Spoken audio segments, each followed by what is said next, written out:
Assalamualaikum warahmatullahi wabarakatuh. Hello everyone.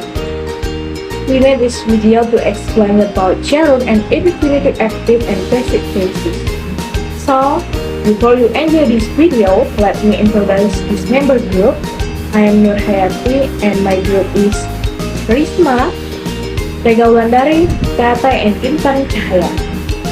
Alright, for the first, we must know the definition gerund and infinitive. The definition of the gerund itself is a verb that functions as a noun. The gerund is almost the same as the form in the present participle of verb in, but in the fact, the gerund is a noun. While the present participle is an adjective, if the gerund is used as a subject, then the gerund can stand alone or take the form of a gerund phrase. Well, the meaning of the infinitive is a basic verb that has not changed in its form either due to change in time, tenses, or adding endings, is or is. Gerund and infinitive are forms of verbs that act like nouns. They can follow adjective and other verbs. Gerund can also follow preposition. For example, I really enjoy swimming at the beach. An infinitive is to plus the verb. For example, to work so hard for so long must be really exhausting. Okay, next, I'm Taratai. My student ID number is 2103050014. Okay, here I will explain some about the gerund and along with examples. How to form a gerund when verb plus being mixed, then it is a gerund, such as singing, swimming, playing, and so on. And if you want to write a gerund sentence with a negative sentence, you all have to do is add not plus verb in, like not playing, not swimming, and etc. Okay, here you can see gerund as a part of sentence. First, all gerund can be the subject of a sentence. You can see in this subject, singing is my passion. Where is the gerund? Gerund in singing. Where is sing is a verb and placing. So this is can be seen is my passion. And then second, a gerund can be an object, and I like singing with my friends. Gerund can be an object in singing with my friends. And last, a gerund can be used as an object of proposition. Example, we have to finish our tasks before leaving. This is example, a gerund can be used as an object of proposition. So there is any three types for gerund as a part of a sentence. Okay, next. And next, here example about gerunds. In bahasa Indonesia, one, membaca buku adalah hobi saya. In NP1, for positive sentence, reading books is my hobby.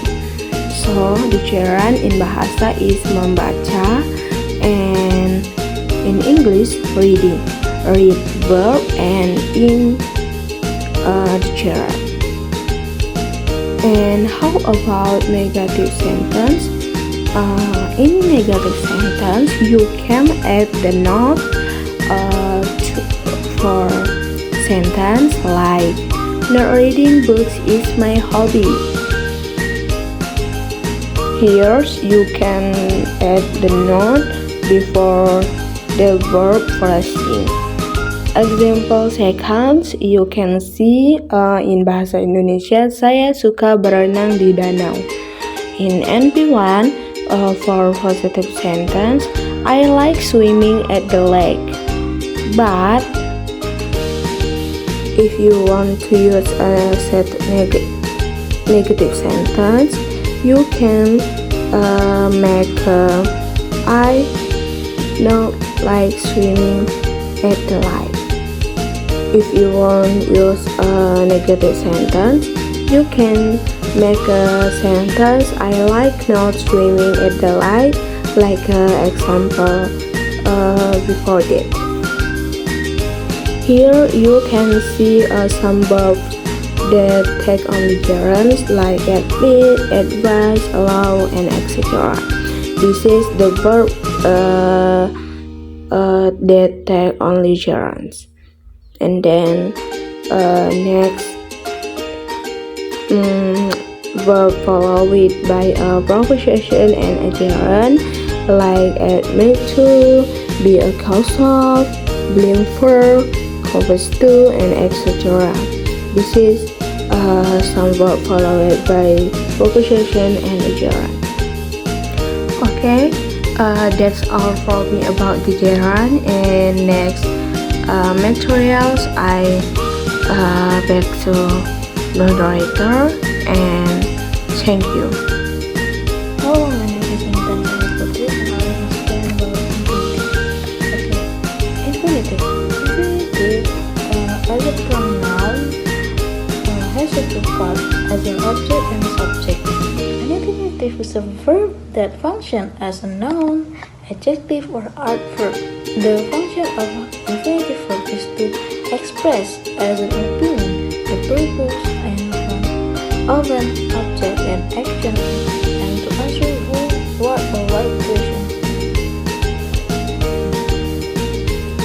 The basic formula of an infinitive usually starts with the word to and is followed by the base form of a verb.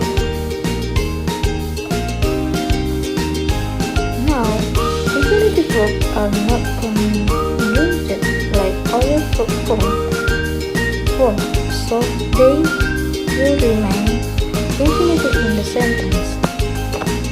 Infinitive verb as noun. Infinitive is as a noun where the following certain verb. The function of infinitive verb can be as a direct object and or a direct object. The infinitive as an object is usually located at the beginning of the sentence. So, for example, in bahasa, mengemudi dengan cepat di jalan ini sangat berbahaya. So, we can make about a sentence in English: to drive very fast is dangerous, and negative sentence: to drive faster is not dangerous. Infinitive as an object is usually located after the verb in the sentence. So, we can make about sentence, positive sentence is I really need to eat something, and the negative sentence I really not to eat. So here's about verb followed by the infinitive. As you can see, you can know about the verbs very different. Okay. Now you can see about verb followed by an object and subject in infinitive. You can see advice, choice, help, love, demand, etc.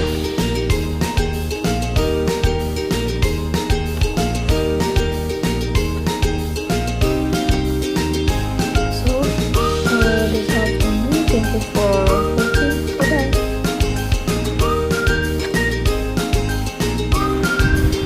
Next, we must know What active voices and passive voices?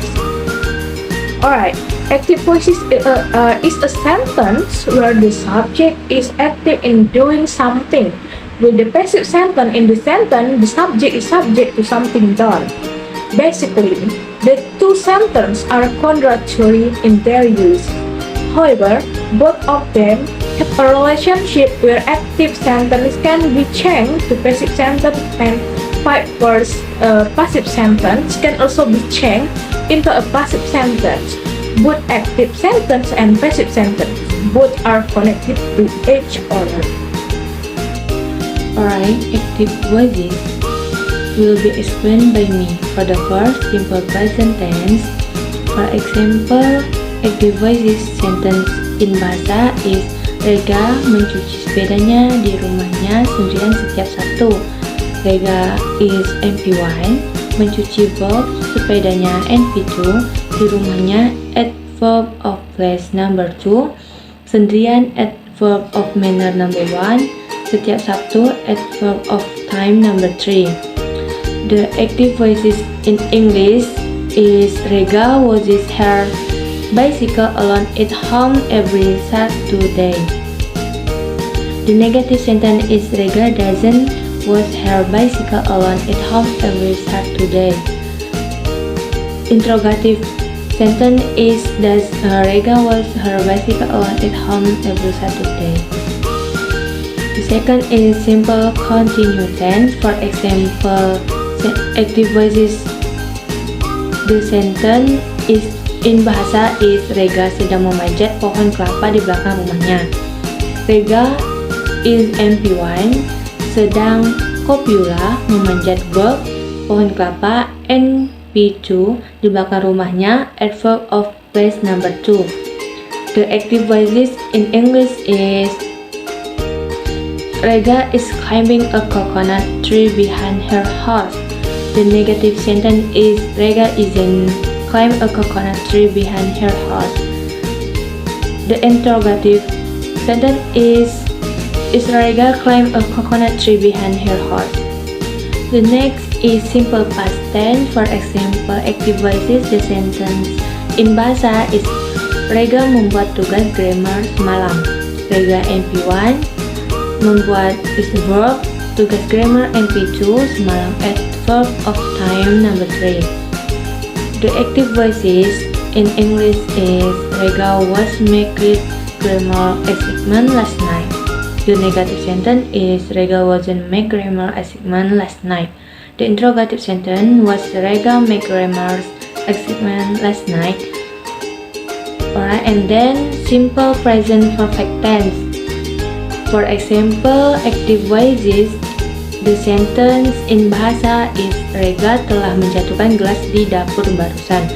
Rega is MP1, telah auxiliary menjatuhkan verb gelas MP2 di dapur adverb of place number 2, barusan adverb of time number 3.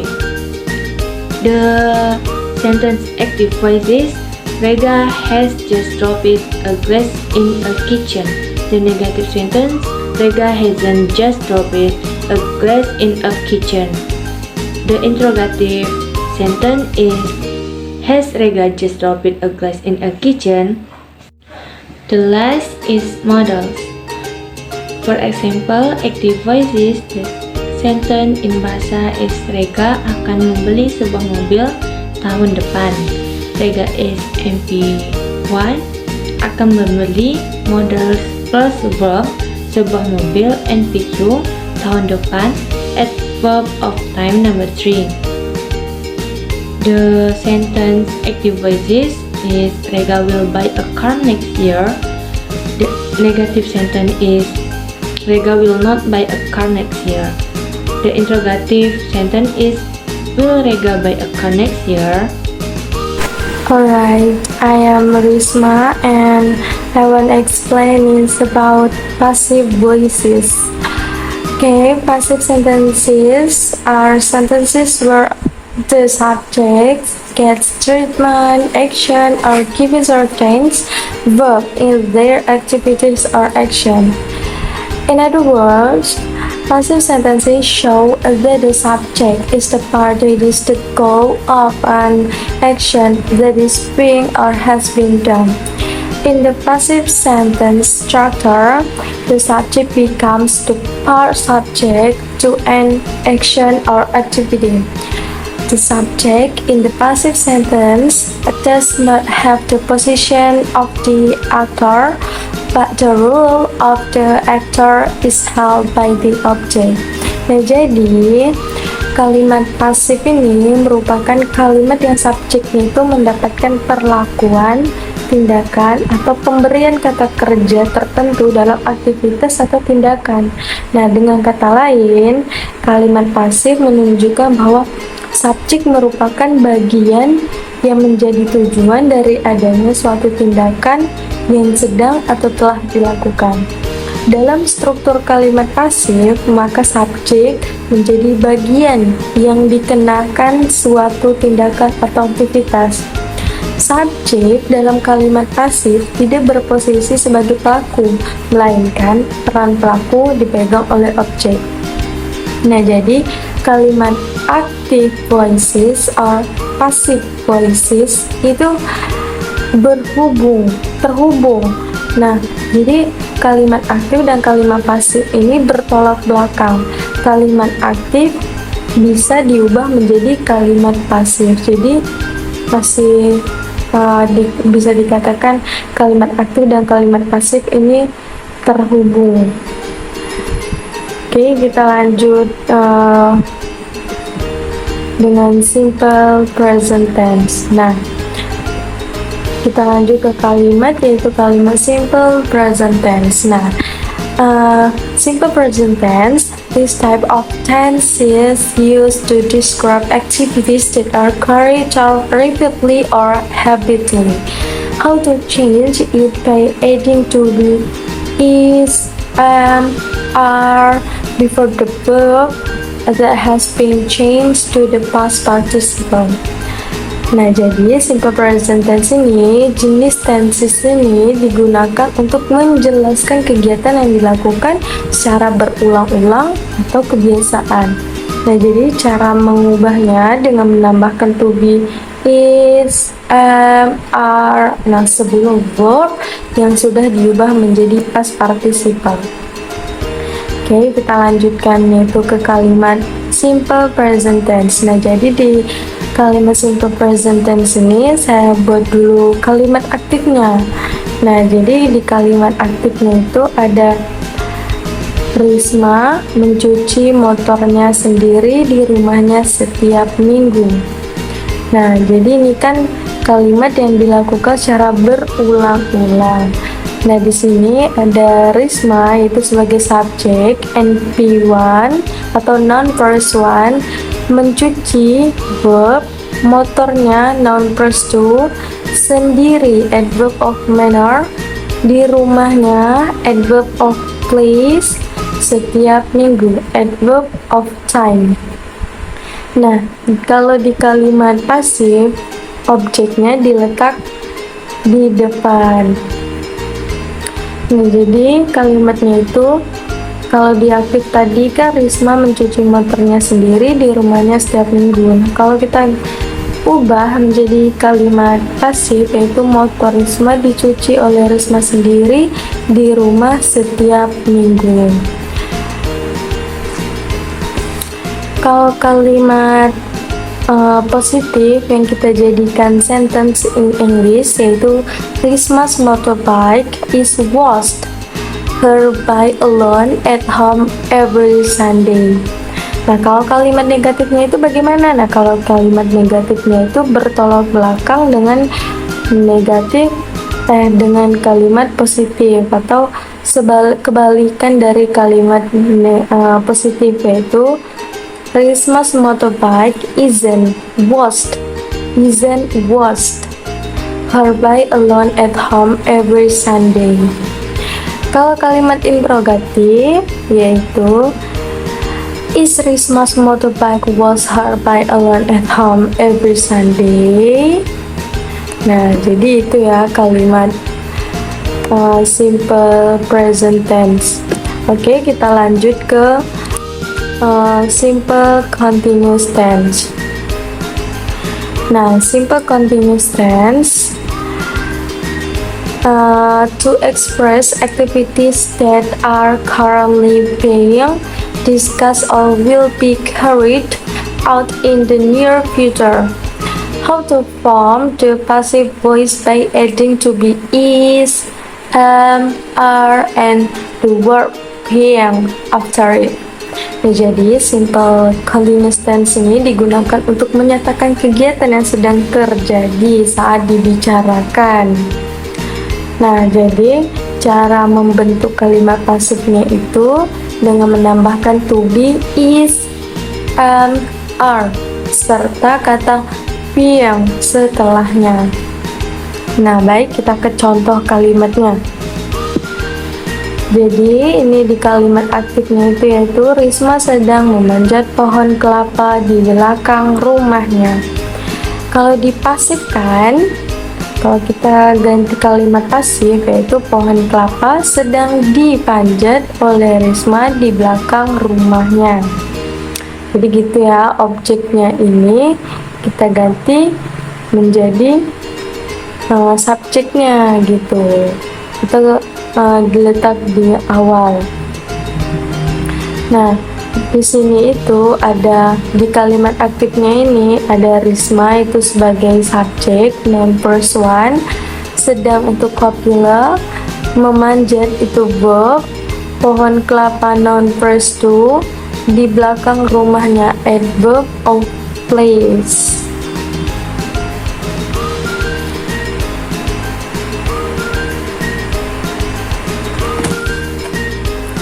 Nah, kalau kita buat di sentence in English yaitu pada kalimat pasifnya ini kita buat dalam kalimat in English yaitu a coconut tree is being climbed by Risma behind Risma's house.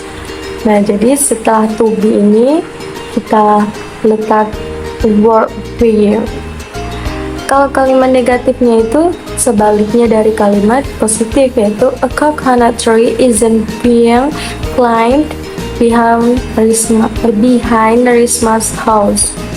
Kalau kalimat interrogatif, is a coconut tree being climbed behind Risma's house? Nah, jadi ini ya kalimat simple continuous tense. Oke, kita lanjut ke simple past tense. Simple past tense, this type of tense used to express an activity that happened before it was discussed. How to form passive sentences by adding past to be was or were. Was or were. Was or were. Nah, jadi simple past tense ini, jenis ini dipakai untuk menyatakan kegiatan yang terjadi saat sebelum dibicarakan. Nah, jadi masa lampau ya. Past tense ini ada kalimat masa lampau. Nah, cara untuk membentuk kalimat pasifnya dengan menambahkan to be lampau was atau were. Oke, kita kembali ke contoh kalimat simple past tense yaitu Risma membuat kue bolu di rumahnya semalam. Di sini kita lihat Risma itu sebagai subjek NP1, membuat itu verb, kue bolu itu NP2, di rumahnya adverb of place, semalam itu adverb of time. Kalau kita ubah ke kalimat pasif yaitu menjadi kue bolu dibuat oleh Risma di rumahnya semalam. Nah, kita buat sentence-nya ke dalam bahasa Inggris yaitu sponge cake was made by Risma at her house last night. Nah, kalau negatif itu menjadi sponge cake was made by Risma at her house last night. Kalau interrogatif, was sponge cake made by Risma at her house last night. Nah, jadi itu ya kalimat past tense, yaitu masa lampau. Oke, kita lanjut ke kalimat simple present perfect tense. Nah, simple present perfect tense ini untuk express an activity that has been completed. How to form the passive voice by adding been after have or has. Nah, jadi simple present tense ini dipakai untuk menyatakan kegiatan yang sudah selesai dikerjakan. Nah, cara membentuk kalimat pasifnya dengan menambahkan been setelah have atau has. Nah, kita kembali ke contoh simple present perfect tense. Di sini ada kalimat aktifnya, yaitu Risma telah menjatuhkan piring di dapur barusan. Dimana kita lihat ini Risma sebagai subjek, yaitu noun person, telah itu auxiliary, menjatuhkan itu verb, piring itu NP1, NP2 atau noun person, di dapur adverb of place, barusan adverb of time. Kalau kita ganti ke kalimat pasif, objeknya kita ganti subjek kita ganti dengan objek.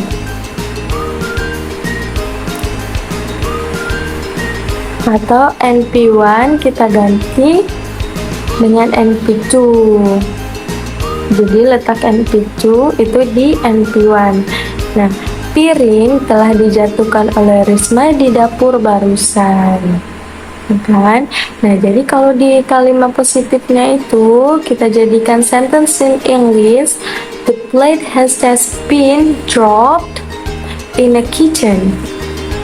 Kalau kalimat negatif itu kebalikan dari positif, the plate hasn't just been dropped in the kitchen. Kalau interrogatif, has the plate just been dropped in the kitchen? Nah, jadi gitu ya, itu kalimat simple present perfect tense. Kita lanjut lagi ke model tense, materi kita yang terakhir.